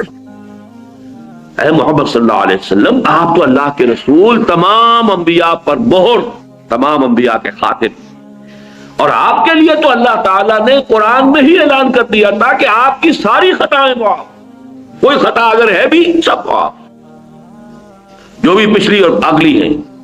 لہذا آپ ہمت کیجئے، اشفع لنا الی ربک، الا ترى، آپ دیکھ نہیں رہے، کوئی شفاعت کیجئے ہماری، آپ دیکھ نہیں رہے، ما نحن فیہ، الا ترى ما قد بلغنا، آپ دیکھ نہیں رہے ہمارے کیا حالت ہو گئی ہے، ہم کس حال میں ہیں، کس مصیبت میں ہیں، کس مشقت میں ہیں۔ فانطلقوا، تو حضور فرماتے پھر میں چلوں گا، فآتی تحت العرش، میں عرش خداوندی کے نیچے کھڑا ہو جاؤں گا، فاقع ساجدا لربی، اور پھر میں اپنے رب کے لیے سجدے میں گر جاؤں گا۔ یہاں بھی نوٹ کر لیجئے، وہ بات نہیں ہے کہ کوئی زور ہے، کوئی تحکم ہے، وہ جو آپ کے ہاں ہے مشہور، خدا جنو پکڑے چھڑا لے محمد، محمد پکڑے چھڑا کوئی نہیں سکتا۔ اب وہ جو تصورات ہیں وہ بالکل کوئی اور تصویر ہے جو دنوں میں بیٹھی ہوئی ہے، کوئی اور نقشہ ہے۔ حدیث میں شفاعت کا جہاں اس بات ہو رہا ہے وہاں سمجھیے کہ وہ کیا ہے، نقشہ کیا ہے۔ فانطلقوا، میں چلوں گا، آگے بڑھوں گا، فآتی تحت العرش، عرش خداوندی کے بالکل نیچے پہنچ جاؤں گا، فاقع ساجدا لربی، اور پھر میں اپنے رب کے لیے سجدے میں گر جاؤں گا۔ ثم يفتح الله علی ویلہمنی من محامدہ وحسن الثناء علیہ شیئا لم یفتحہ لأحد قبلی، اور اس وقت اللہ تعالیٰ مجھ پر کھولے گا اپنے حمد اور ثنا کے بعد ایسے امور کہ جو اس سے پہلے اس نے کسی پر نہیں کھولے۔ میں نے یہ 50s میں یہ روایت سنی تھی ایک مرتبہ، ذرا مختلف الفاظ میں، مجھے یاد آ گئے مولانا داؤد غزنوی رحمۃ اللہ علیہ۔ وہ ایک عجیب، یوں سمجھئے کہ ایک کمبینیشن عجیب تھا ان کی شخصیت میں، ایک طرف تو اہل حدیث، دوسری طرف صوفی، یہ دونوں چیزیں بڑی مشکل سے جمع ہوتی ہیں۔ اہل حدیث عام طور پر تصوف کے دشمن، لیکن یہ کہ ان کے ہاں میں نے دیکھا کہ یہ دونوں چیزیں جمع تھیں۔ تو انہوں نے ایک خطبہ جمعہ میں منٹگومری میں یہ واقعہ بیان کیا، تو آیا کہ اس روز میں اپنے رب کی وہ حمد کروں گا۔ وہ کوئی دوسری روایت ہے کہ قیامت کے دن لواء الحمد بیدی، اللہ کے حمد کا جھنڈا میرے ہاتھ میں ہوگا، اور اس روز جو حمد میں اللہ کی بیان کروں گا وہ آج نہیں کر سکتا۔ یہ میں نے اپنے بعض دروس میں اس کی تفصیل بیان کی ہوئی ہے کہ حمد انسان کرتا ہے اپنی معرفت اور انڈرسٹینڈنگ کی مناسبت سے۔ آپ نے کسی شے میں کوئی حسن دیکھا، اس کے کچھ پہلو آپ پر نمایاں ہو گئے کہ اس میں یہ محاسن ہے، یہ خوبیاں ہیں، یہ اچھائیاں، یہ آپ کی انڈرسٹینڈنگ ہے، اپریسیشن ہے۔ جتنی اپریسیشن ہے اتنا ہی تو بیان کر سکیں گے نا۔ اس کے بعد پہلو ہے جو ابھی آپ کو پرواز ہی نہیں ہوئے، آپ کے اندر اس کو اپریشیٹ کرنے کی صلاحیت ہی نہیں، فرض کیجئے، تو اس کو کیسے بیان کریں گے؟ تو جہاں بھی آپ تعریف کریں گے، حمد کریں گے، مدح کریں گے، توصیف کریں گے، تحسین کریں گے، یہ لمیٹڈ ہوگی آپ کی اپنی قوت ادراک پر۔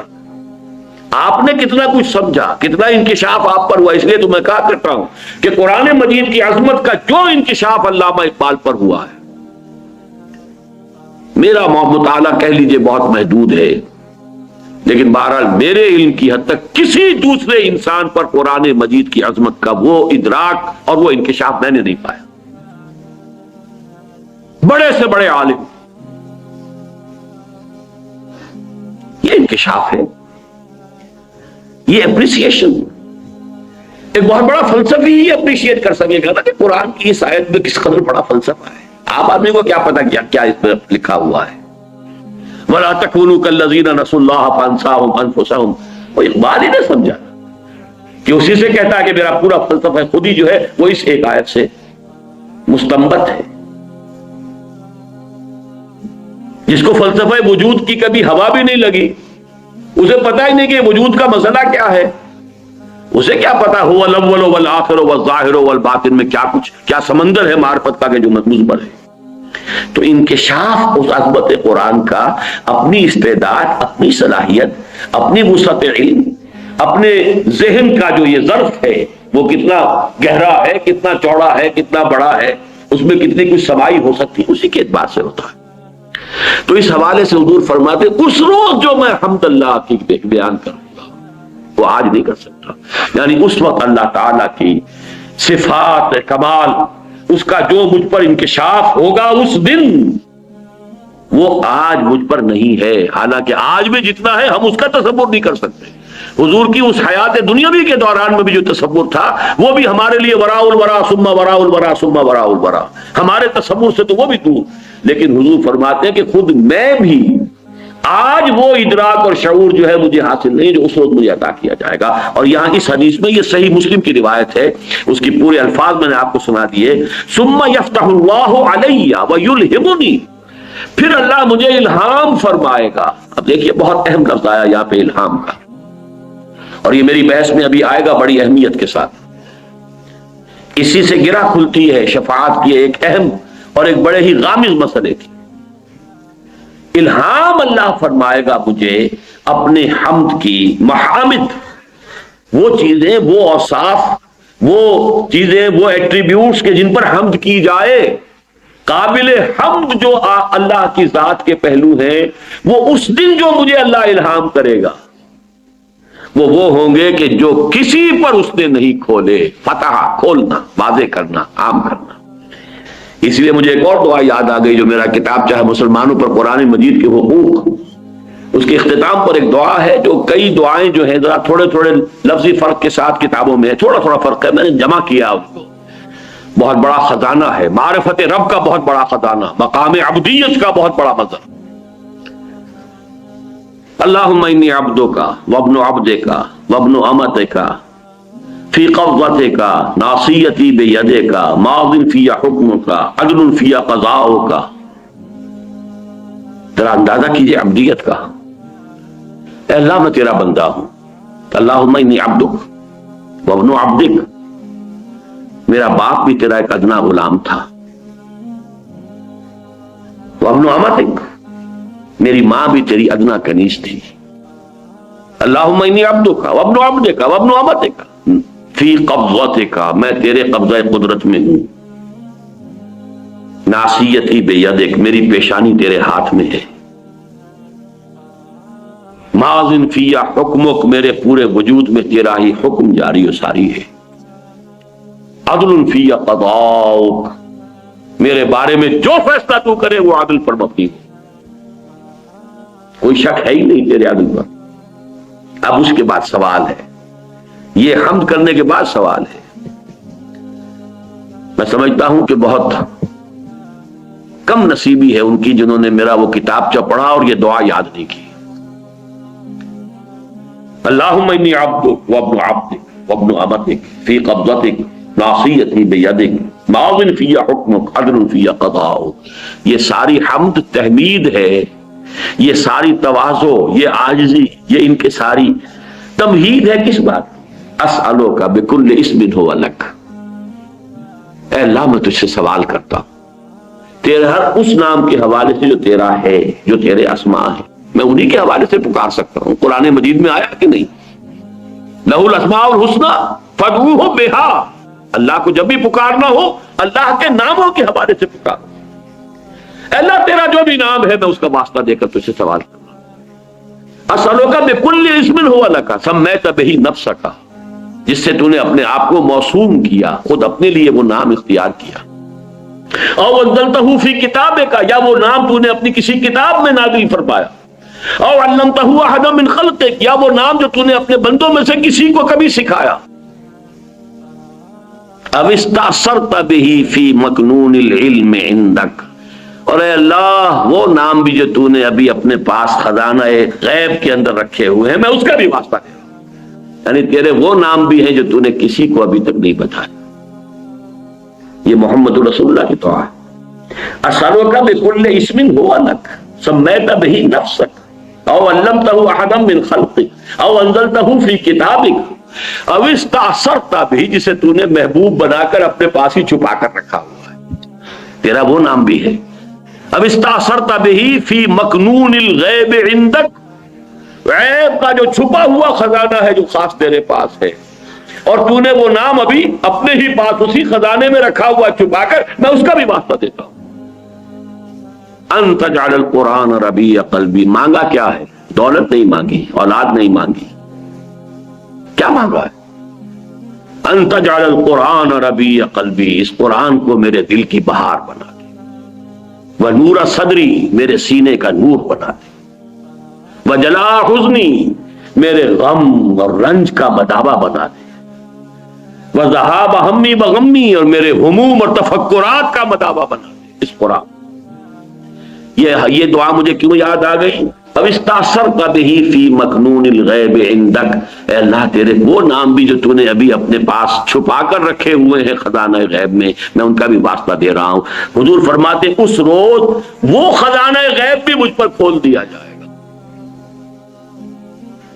فرمایا ثم یفتح اللہ علیہ ویلہمنی، پھر اللہ کھول دے گا مجھ پر اور الہام فرما دے گا مجھے، من محامدہ وحسن الثناء علیہ شیئا لم یفتحہ لأحد قط، وہ تمام خزانے جو اللہ نے مجھ سے پہلے کسی پر نہیں کھولے ہوں گے وہ اس وقت مجھ پر کھول دیے جائیں گے۔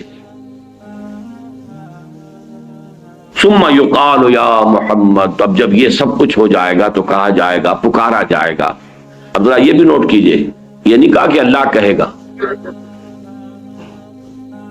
یقال، گر حفظ مراتب نہ کنی زندگی، مراتب کا لحاظ اگر نہ ہو، ابن عربی کا وہ شعر جو میرے بعد دروس میں آیا ہوگا، اب یہ چیزیں پھر آ رہی ہیں، بار وہی آئیں گی، بار بار آئیں گی۔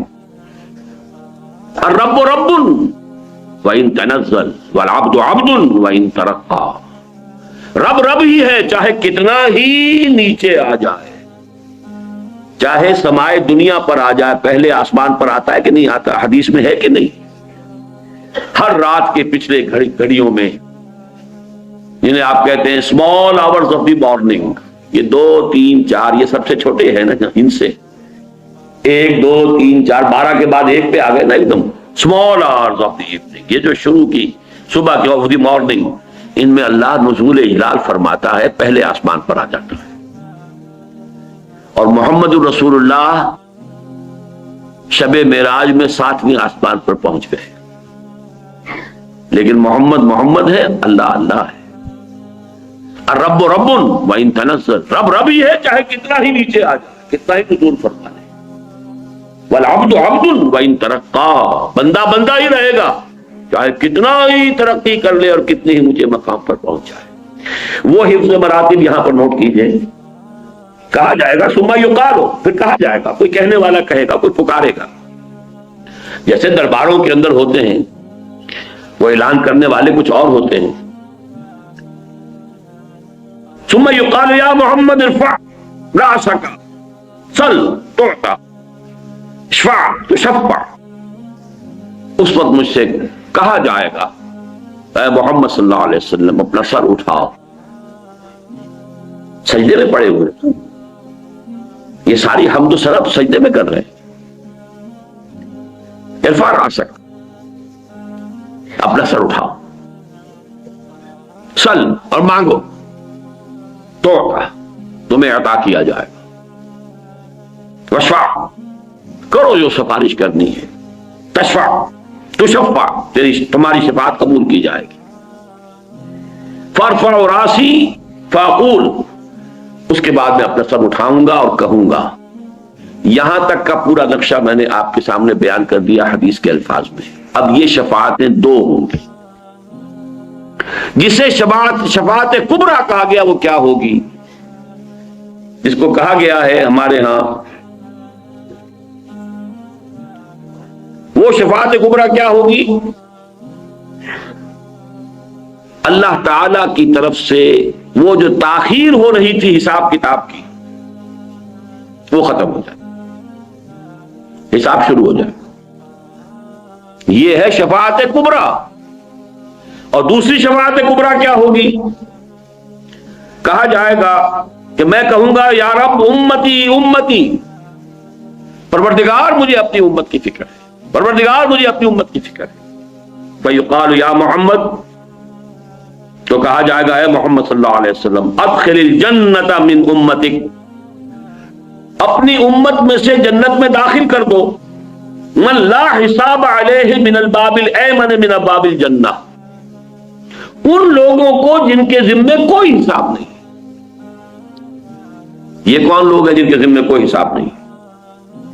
جنت کے داہنے دروازے سے ان لوگوں کو لے جاؤ، داخل کر دو جن پر کوئی حساب نہیں.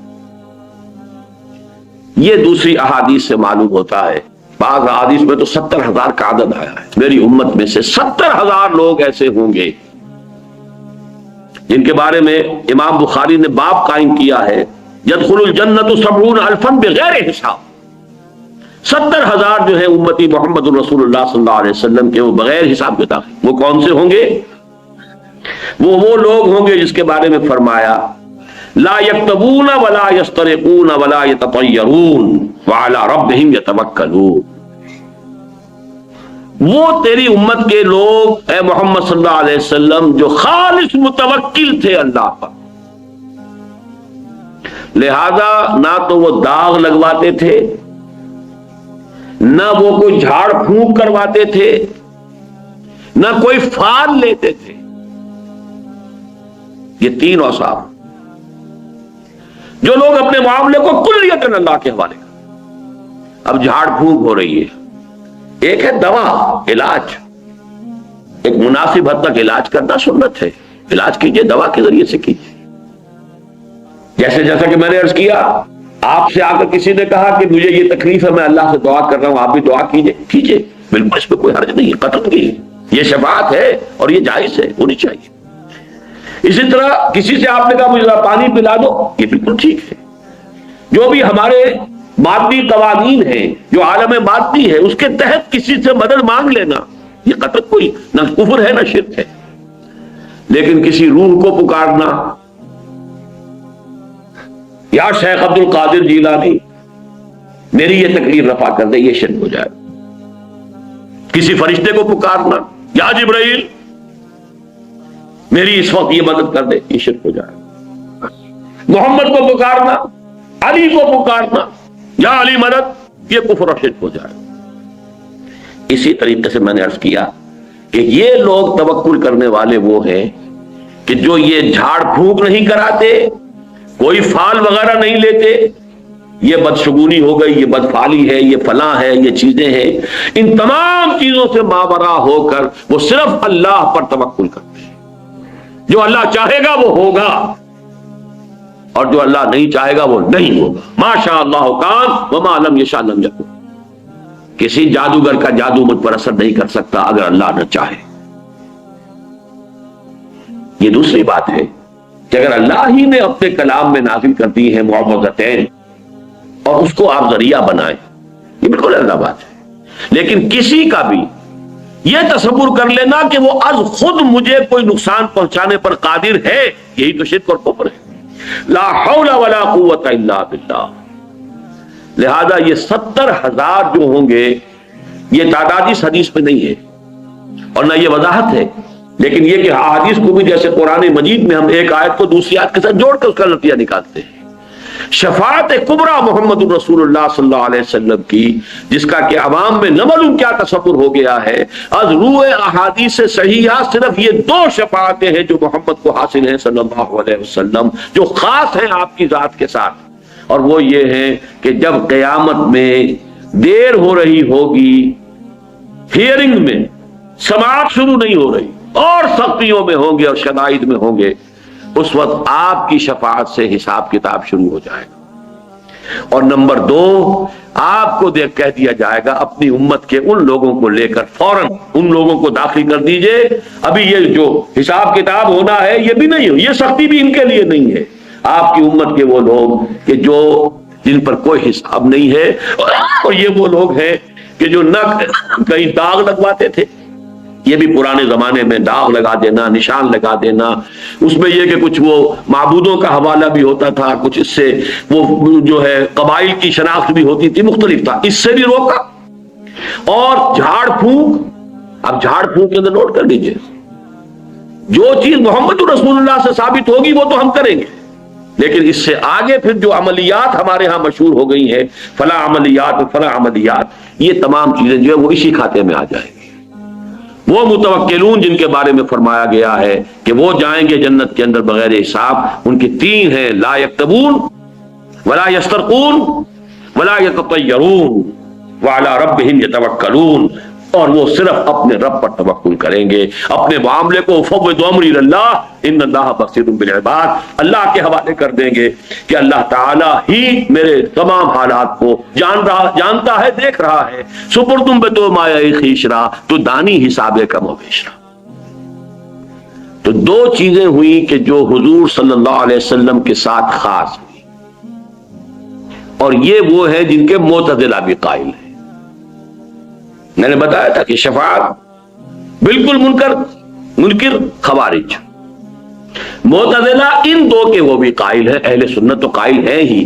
تیسری شفاعت وہ ہے کہ جس کے معتزلہ سرے سے منکر ہے اور خوارج تو ہے ہی، لیکن اہل سنت کے نزدیک وہ ثابت ہے۔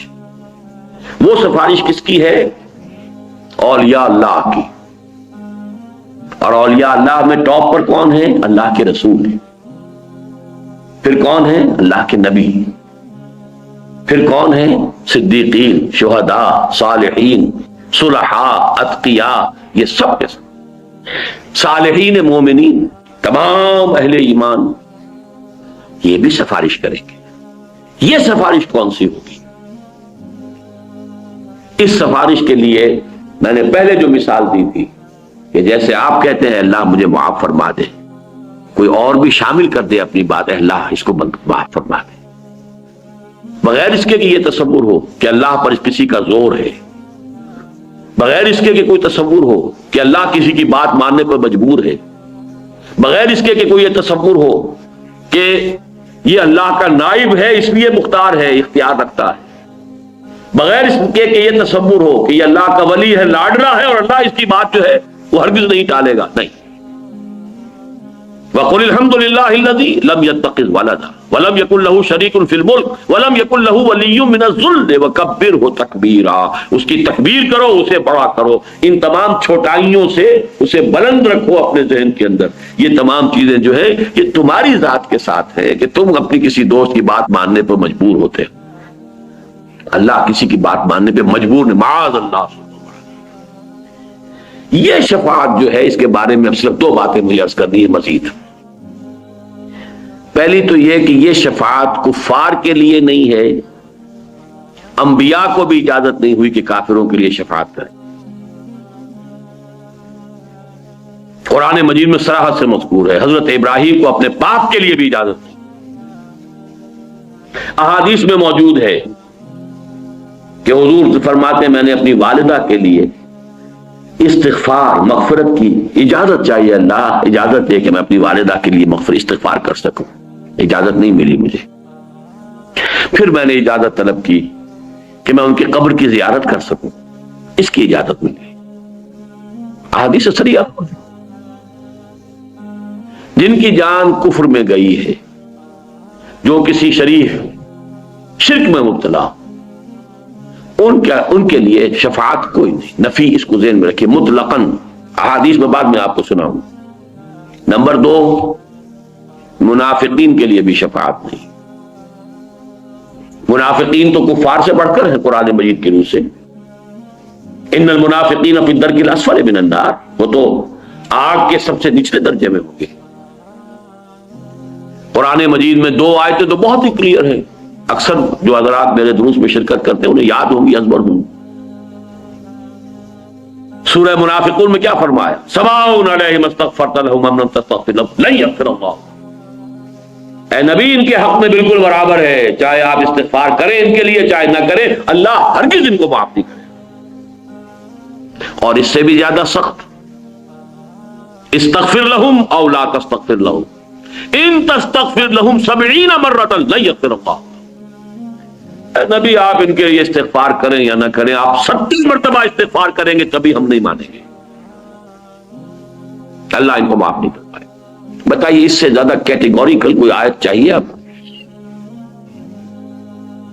اور اس میں مزید اضافہ کر دیا حضور نے، اس کیٹیگوریکل ڈینائل کے اندر اضافہ کر دیا ہے۔ اگر مجھے یہ معلوم ہوتا کہ 70 مرتبہ سے زیادہ استغفار کرنے پر، زیادہ مرتبہ استغفار کرنے پر میری سنوائی ہو جائے گی تو میں زیادہ کرتا۔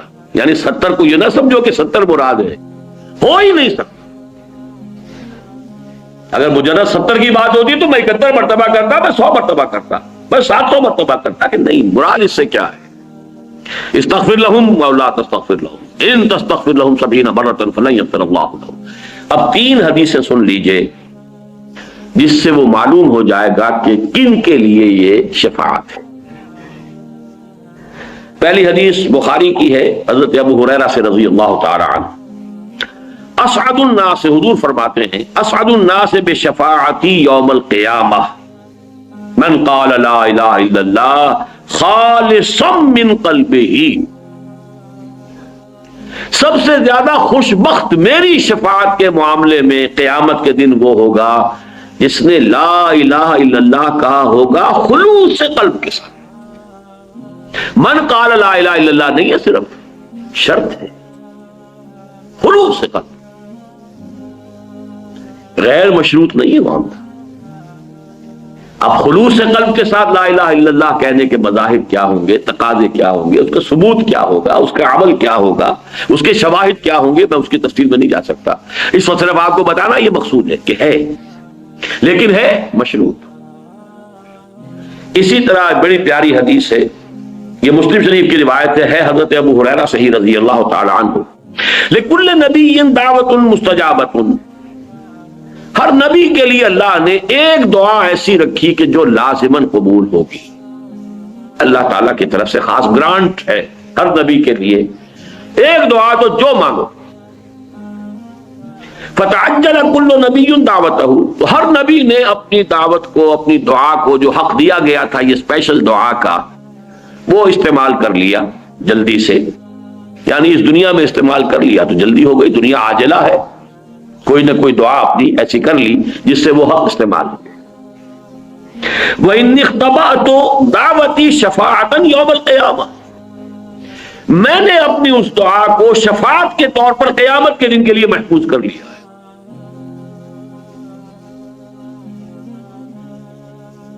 کتنا حوصلہ افزا معاملہ ہے،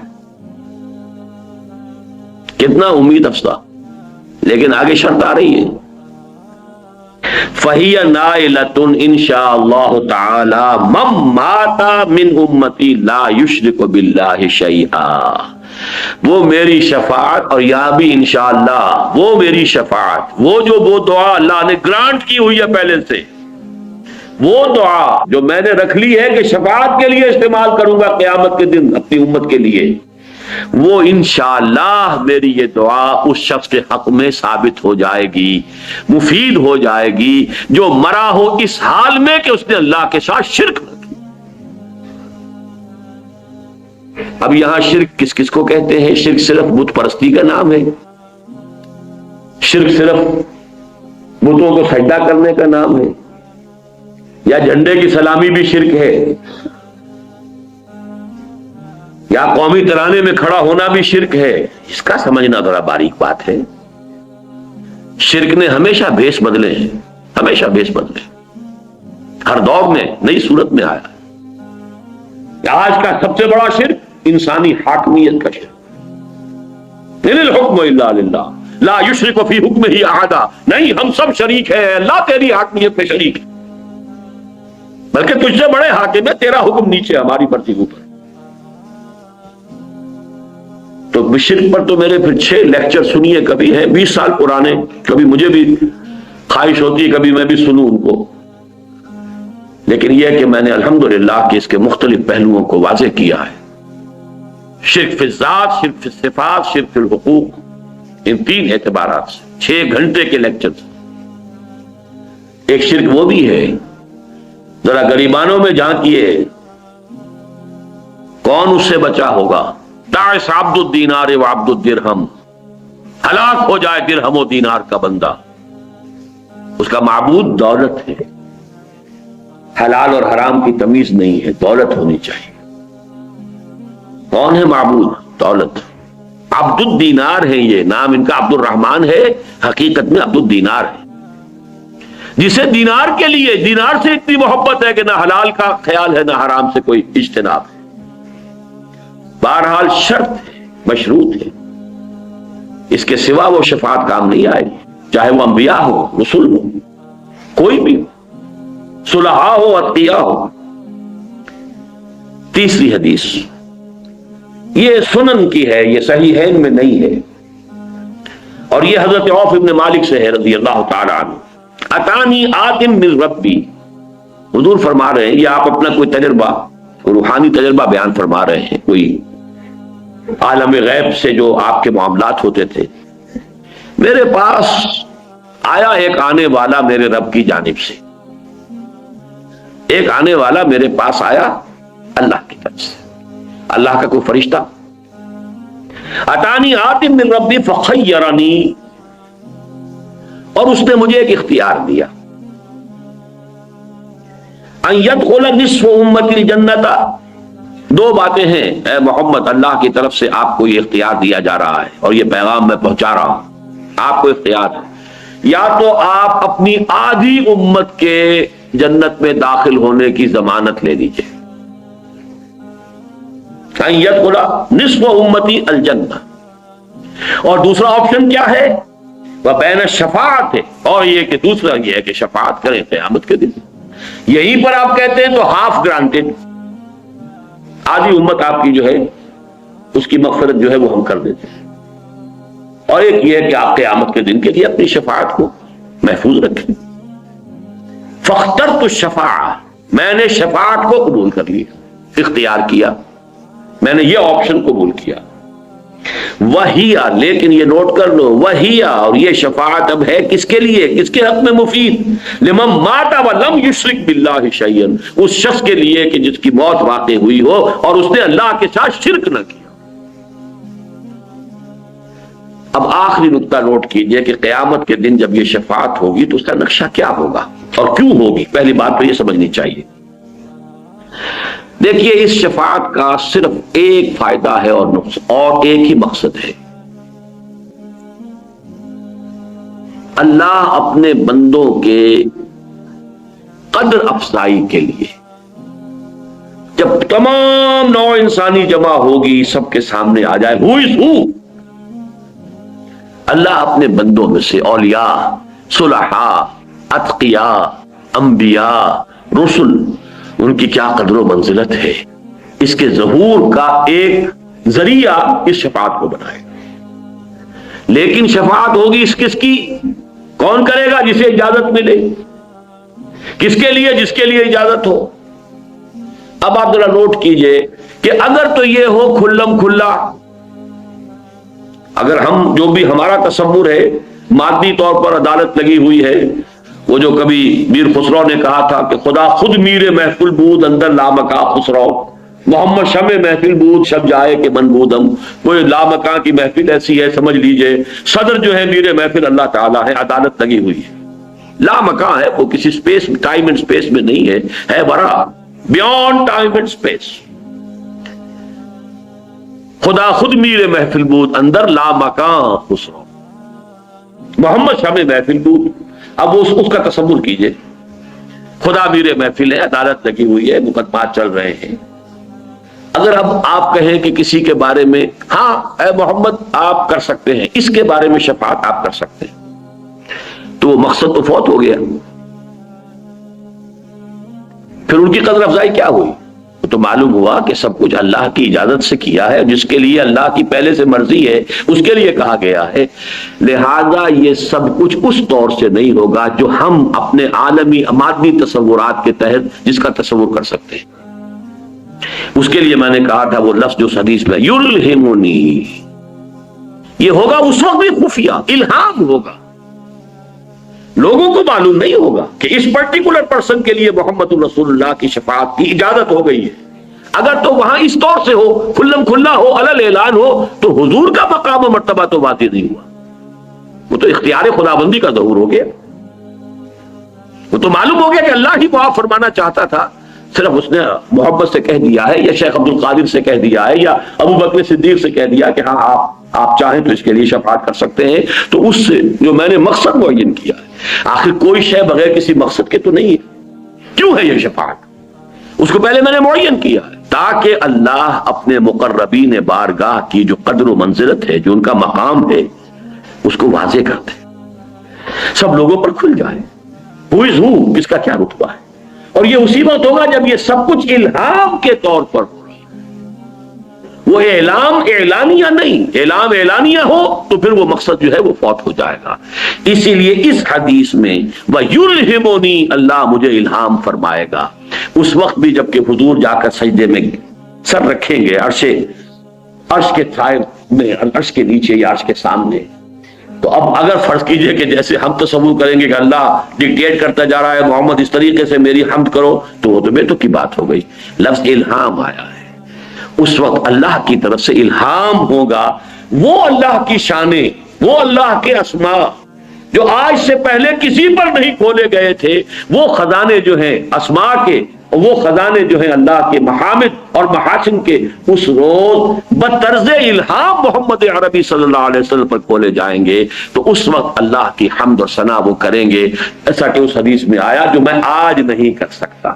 وہ تو اسی وقت اللہ تعالیٰ کی طرف سے، جیسے کہ معاملہ آتا ہے ابلیس اور آدم کے قصے، فَتَلَقَّى آدَمُ مِن رَبِّهِ كَلِمَاتٍ فَتَابَ عَلَيْهِ. یہ الہام کے ذریعے سے کلمات حضرت آدم کو اللہ تعالیٰ نے کلمات سکھا دیے. ان کے دل میں جذبہ تھا، پشیمانی تھی کہ خطا ہو گئی ہے، غلطی ہو گئی ہے، لیکن الفاظ نہیں تھے. فَتَلَقَّى آدَمُ مِن رَبِّهِ كَلِمَاتٍ فَتَابَ عَلَيْهِ. اسی طریقے سے اللہ تعالیٰ کی طرف سے الہام ہوگا.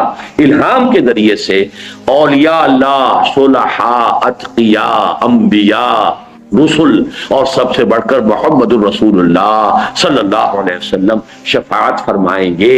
لیکن کس کے لیے فرمائیں گے؟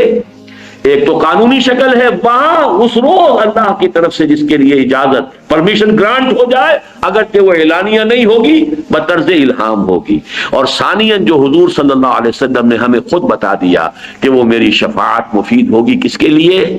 من قال لا الہ الا اللہ خالصا من قلبہ، بخاری کی روایت، اس کے لیے مفید ہوگی جس نے لا الہ الا اللہ پورے خلوص قلب کے ساتھ کہا تھا. اور اس کے لیے ہوگی من مات ولم یشرک باللہ شیئا، جو مرا ہو اس حال میں کہ اس نے اللہ کے ساتھ کسی کو شریک نہ کیا ہو.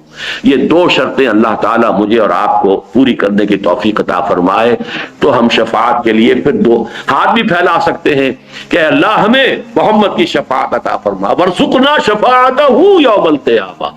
یہ دعا کیجئے، لیکن یہ کہ ایک طرف محنت کیجئے امکانی.